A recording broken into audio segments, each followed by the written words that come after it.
Volume 2, Chapter 195, 20th of June, 1945. From Beeroth to Jerusalem. It is raining, and Peter seems to me the opposite of Aeneas, because instead of carrying his father, he has little Jabez on his shoulders, completely covered by Peter's large mantle. The boy's little head emerges above the gray-haired head of Peter, who, with the boy's arms round his neck, dabbles in the puddles, laughing wholeheartedly. "We might have been spared all this," grumbles the Iscariot, who is irritable because of the water pouring from the sky and splashing his clothes with mud. Many things could be spared," replies John of Endor, staring at Ensign Judas with his one good eye, which I think can see as well as two. "What do you mean?" "I mean it is useless to expect the elements to have consideration for us, when we have none for our neighbors, and concerning matters that are by far more important than a few drops of water or a splash of mud." "That is true, but I like to be tidy and clean when I go to town. I have many friends there, and high up." "Then watch that you do not fall." "Are you teasing me?" "No, but I am an old teacher and an old pupil. I have been learning since I was born. First I learned to vegetate, then I observed life, then I became acquainted with the bitterness of life. I practiced the useless justice, the justice of man alone, against God and society. God punished me with remorse, society with fetters. So, after all, I was the victim of justice. At last, now, I have learned. I am learning how to live. Now, since I am a teacher and a pupil, you will realize that it is natural for me to repeat the lessons.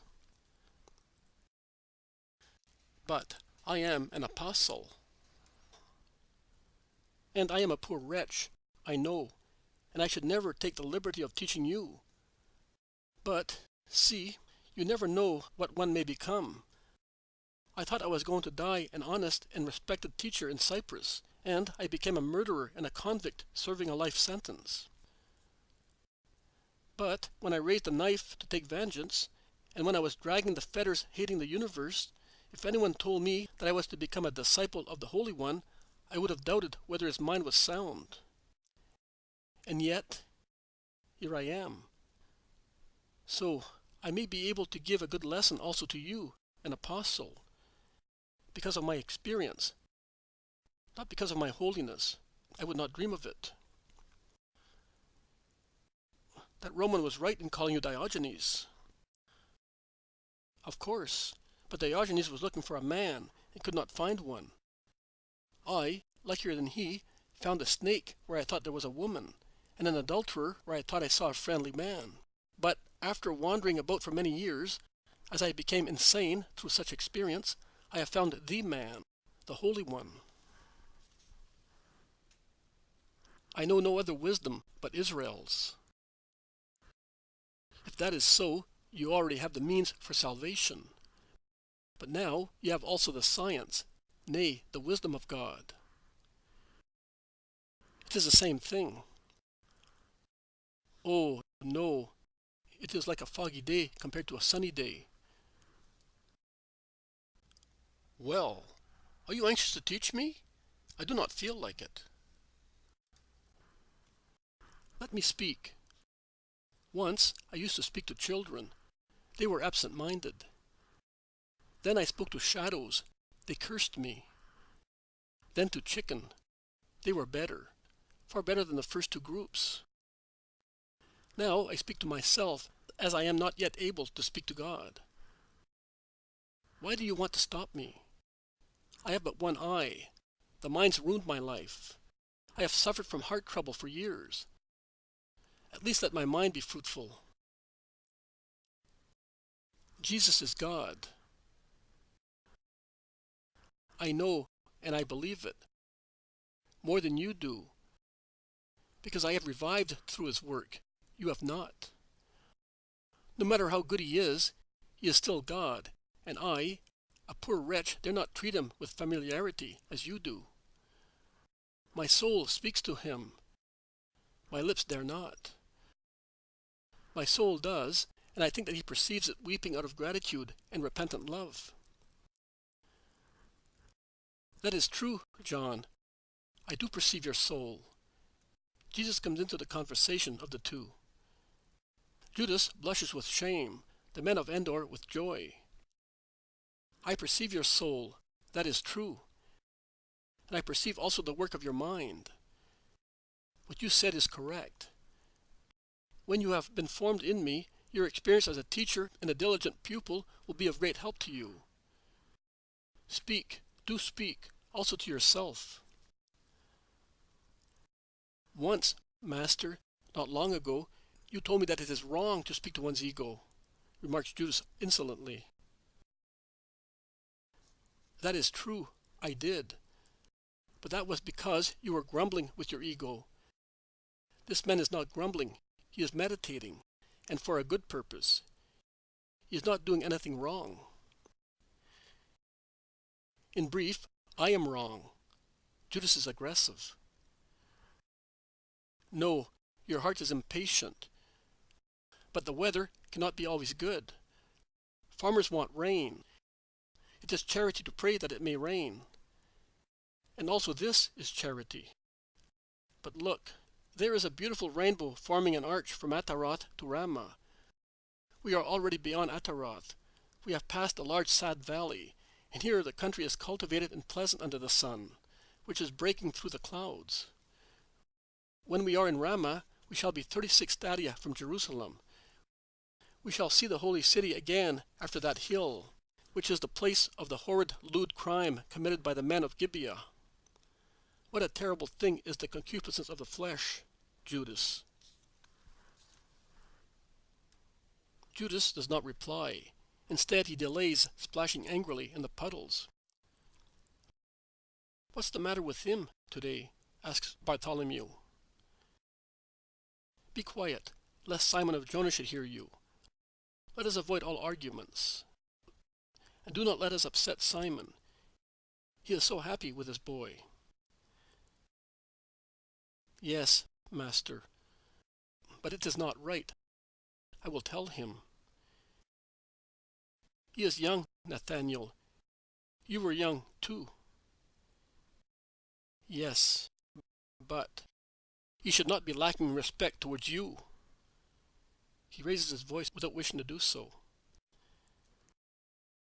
Peter rushes towards them. What's the matter? Who is lacking in respect? The new disciple?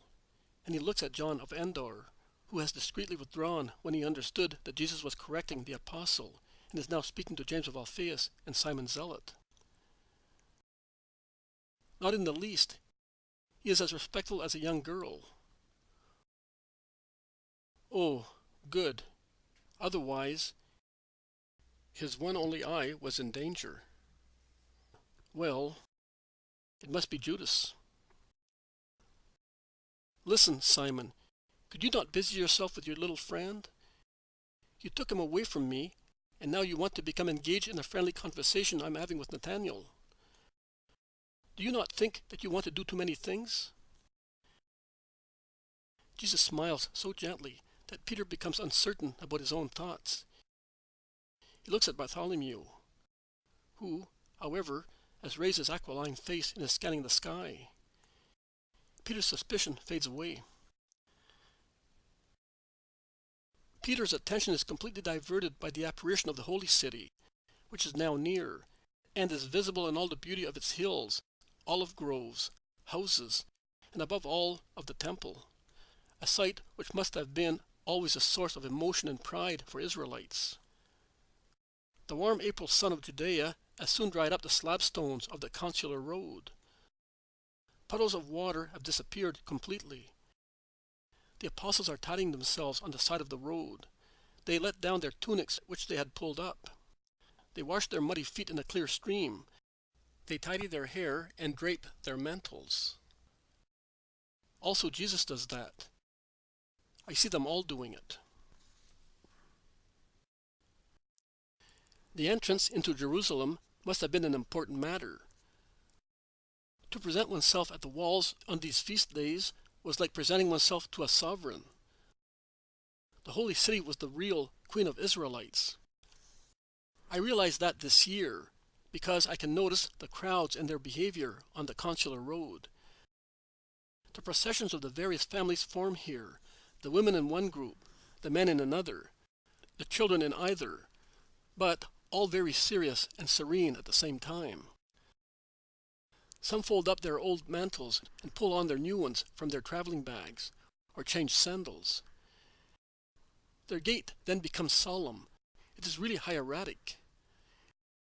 In each group there is a soloist who gives the tone, and the hymns, the glorious old hymns of David, are intoned.